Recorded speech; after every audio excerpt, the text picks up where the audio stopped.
What's good, y'all? It's me, Chris, back here with another video. And in today's video, we're going to be discussing how non-black people just can't let black people have shit. But before we get into that discussion, I just want to remind you guys that we are on a journey of building this channel to 100 subscribers. So if this is your first time upon my channel, I'd ask you to please watch this video in full, even go back and watch a few of my older videos to get a feel of who I am and what I like to discuss here on this channel. And if you enjoy this content, I ask you to please subscribe and be a part of the Crispy Known family. And for those who are already subscribed, thank you guys so much for being a part of this journey. Y'all, we are at 75 subscribers. That is 3/4 of the way to our goal of 100. And it's been so exciting of just growing this channel. And like I've said in the past before, if you are new and I don't know you in real life, I ask you to please just comment down below in any of my videos, even as simple as just a hi or a hand wave emoji, so I can see who you guys are, because this is all a community and it's all about building connections and bond. You know, it does feel sometimes a little unfair that you guys know so much about me. Y'all see me and I have no idea who you guys are. So please go ahead and leave a comment below if you're a new subscriber, because I would love to see who is a part of this community that I'm building. And thank you guys so much. Also, if you have not noticed, I fixed my iPhone. The sound quality is clear. I'm so happy. I didn't have to. I know in my last video I discussed about buying another iPhone. That was going to cost me $160 now, plus an additional $28 a month, because I'm not done paying this current iPhone. So I was like, okay, that's not going to happen right now. And then I was looking at buying iPhone microphones, but I was just like unsure, and I was just looking at a few reviews on Amazon and nothing seemed to really like resonate with me. So then I thought, like, there has to be a solution to this that's not going to cost me anything. And I was like, duh, Google, YouTube. I'm always constantly telling people there's so much amount of information on YouTube, on the internet, on Google. You literally, like, if you have any kind of question, type that shit in. And what did I do? I stumbled upon videos of how to clean your speaker. Initially, I was cleaning out like my music speaker, and I finally stumbled upon the microphone to clean your front camera microphone. Y'all, instantly, I recorded like a quick 10-second video after I did that. All I did was take a little bit of my nail, and then also once I got home, I would use like a thumbtack to gently clean out some of the dust. I was like, this is like a new iPhone. So I'm so happy that you guys will be able to hear me clear in this. I know some people don't trip about the sound quality of videos, but I do feel like that is something that listeners are critical of. So I'm happy to finally be present in front of y'all with clear sound and clear visuals and clear skin. It just all makes sense. The last few of my videos have been a lot on commenting on pop culture and how that intersects with social issues, and just breaking that down and dissecting those kind of conversations, which I love to do and are going to be very much a part of my channel.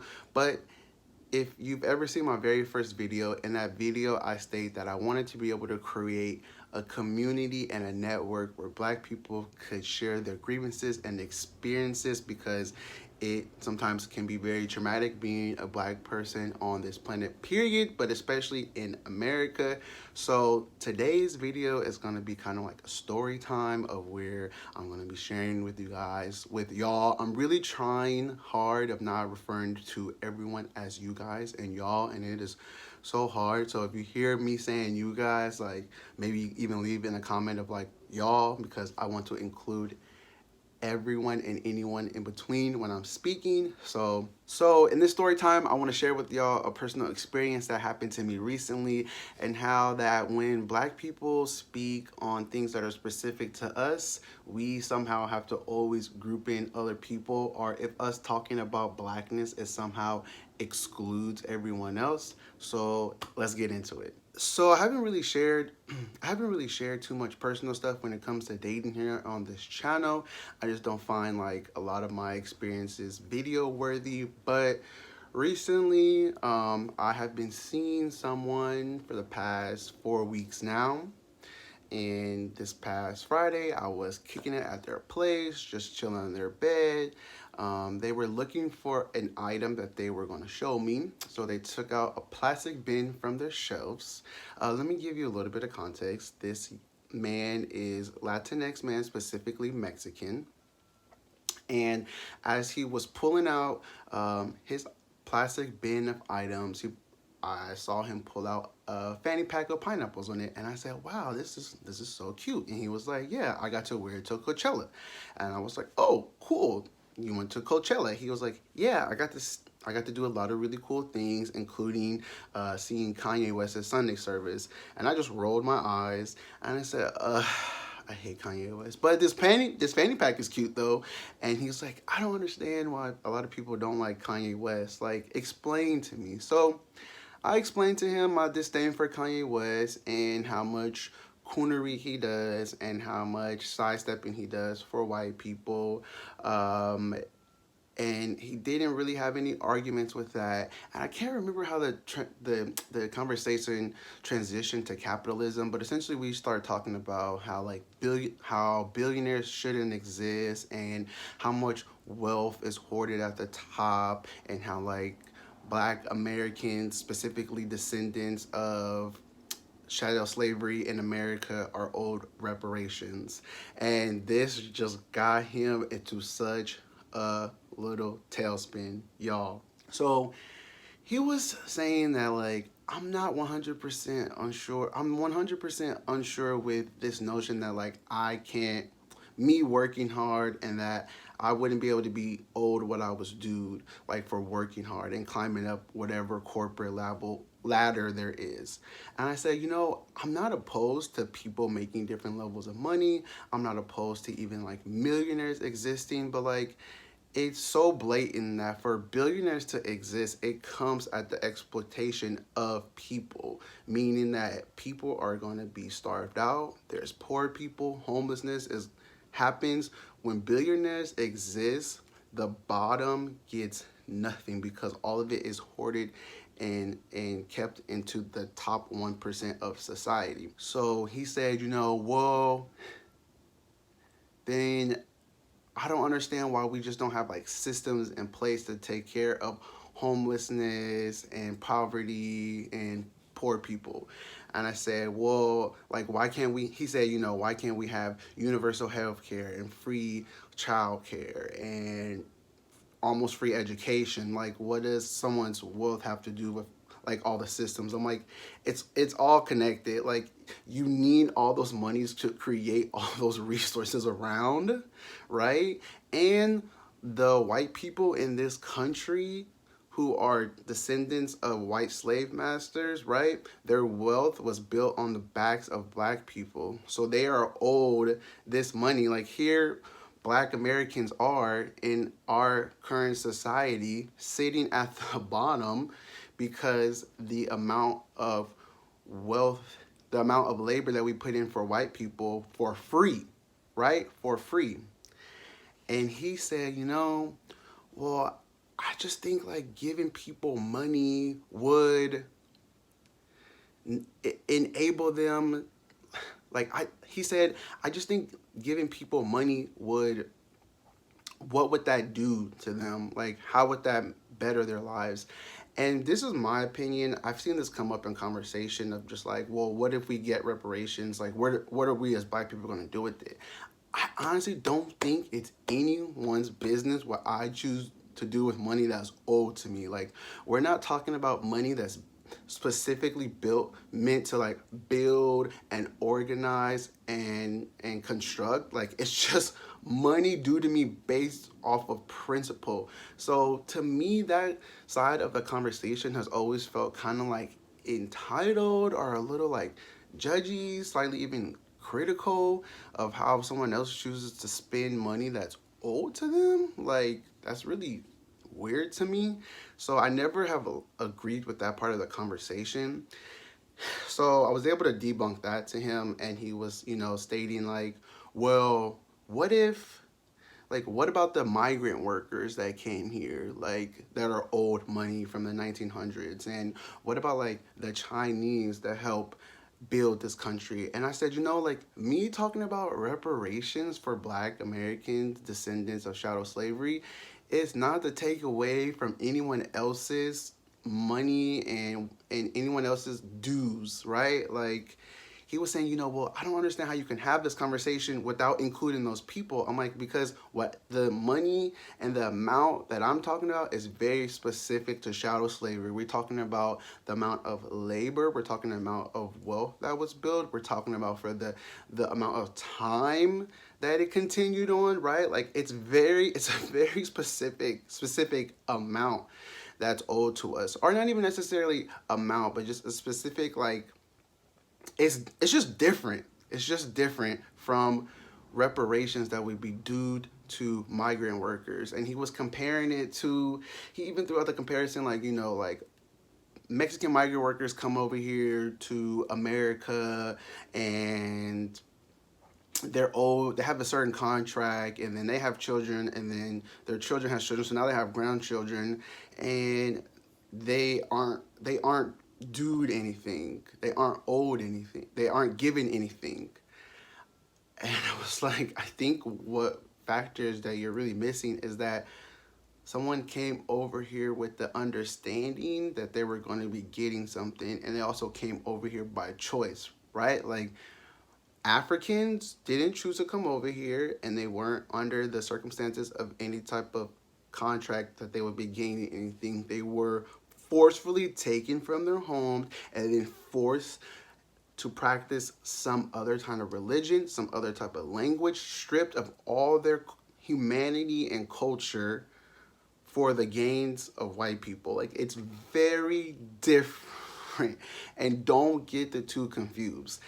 And I told him, at the end of the day, Black people are at the bottom of the society. And I told him, I said, I don't view myself as being at the bottom of society. Are you kidding me? I think Black people are fucking magical. We literally push the culture forward, specifically Black women even more so, like, are literally the foundation of our society. So I don't think that Black people are trash and disgusting and at the bottom of the society. But that is what is being put, that is the messages that are being sent out in our society. And he got into such a tizzy. He was saying that, like, what about brown people and Asian people? Aren't we all suffering under the oppressions of white supremacy? And I said, that is so factual, so true. Every single person of color is at the hands of white supremacy. We are all facing oppression under the hands of white supremacy, because what is seen as the top is whiteness. I said, however, what is seen at the bottom is Blackness. So anything in between, anything that gets closer to whiteness will give you a benefit in this society. I said, you not being Black, there is privilege in that. Light-skinned Black people, there is privilege in that. White woman, there is privilege in that, because it is closer to white malehood that is anything opposite of Blackness. I promise you this is true. He didn't agree with that. He was saying that his individual experience says more than whatever else that I could be saying. And I was like, bro, I didn't tell him this, but I really wanted to say, fuck your individual experience.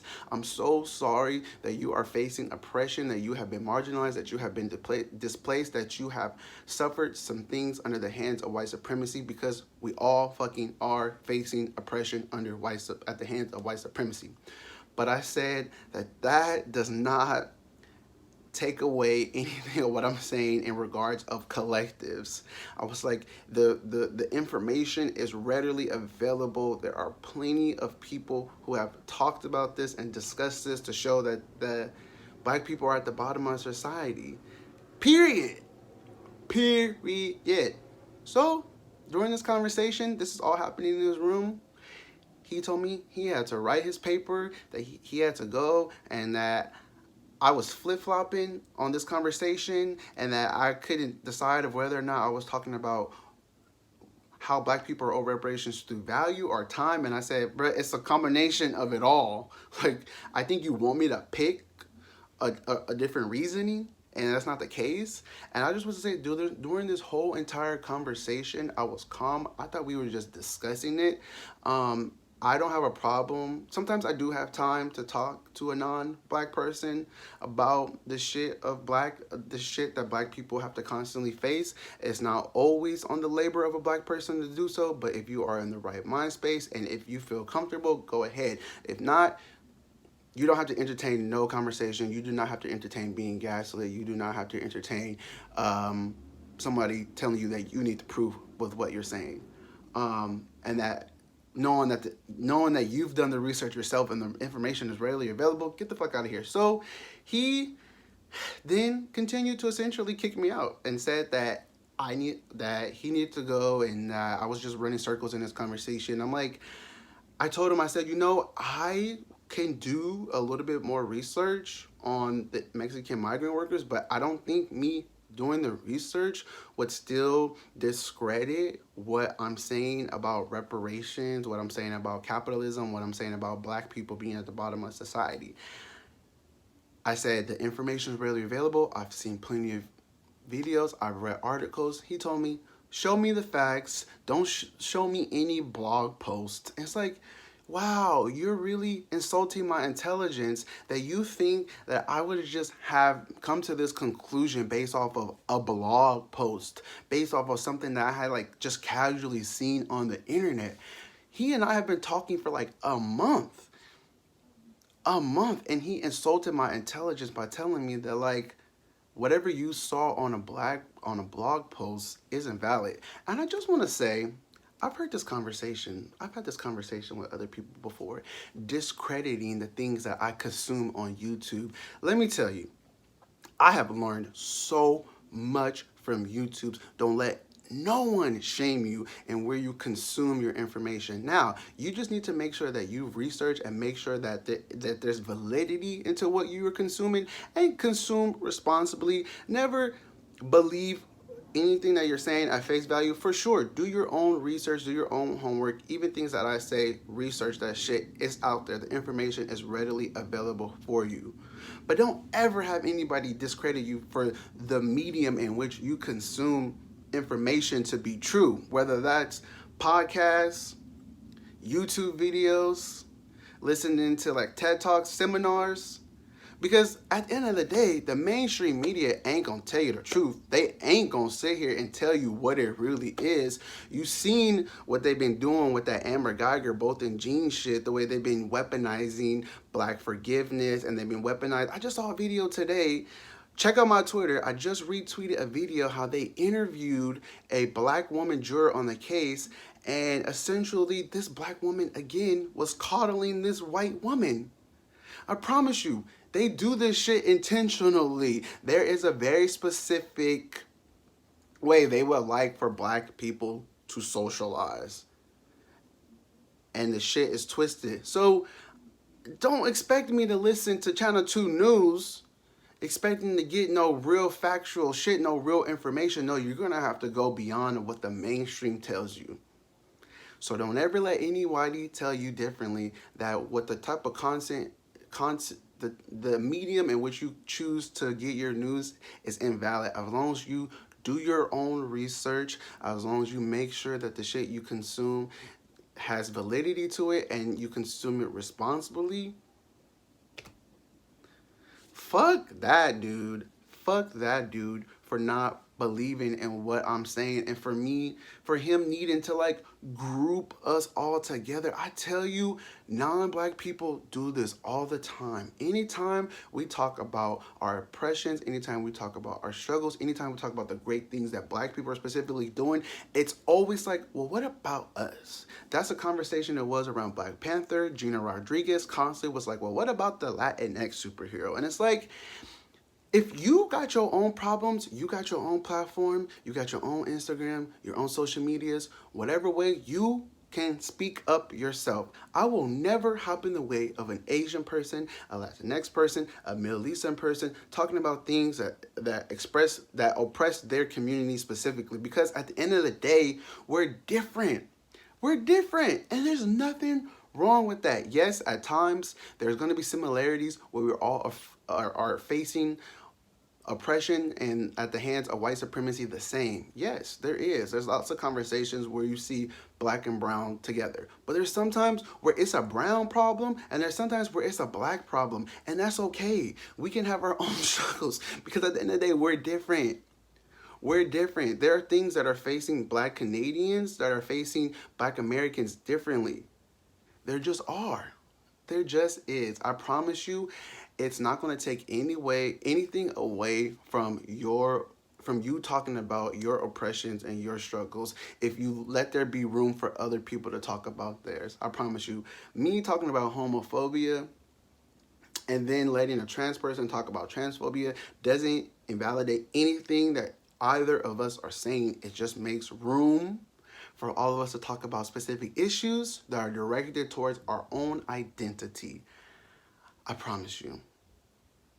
I promise you. You won't lose nothing in recognizing that other people are facing a different kind of oppression than you are. If you don't see it that black people have been viewed as the bottom of our society, then quite frankly, I don't want to fuck with you. And I have a lot of grace, I have a lot of understanding and empathy for people who just have blind spots and just need a little bit of learning and unconditioning to do, especially if what your actions or your words are not outwardly harmful. But at the end of the day, you don't have to stick around and tolerate that. So who knows if this guy and I will see each other again. I hope that he does his research and he uses his Google because I know it ain't broke. One last thing that he did say to me was, show me the facts. And I told him, I don't think that it's really up to my responsibility to prove to you that these things exist when the internet is right there. That's all I had to say, and I left after that. But yeah, that's all I have to say on this conversation. I would love to hear your comments down below. Like, what are your thoughts on this? Have you ever experienced this with a non-black person you were dating?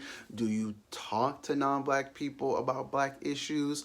How are just your day-to-day interactions with non-black people? I would love to hear in the comments below. If you enjoyed this video, I ask you to please like it and as well to subscribe to my channel and be a part of the Crispy Non family. Until next time, I'll see you guys in the next video. Bye!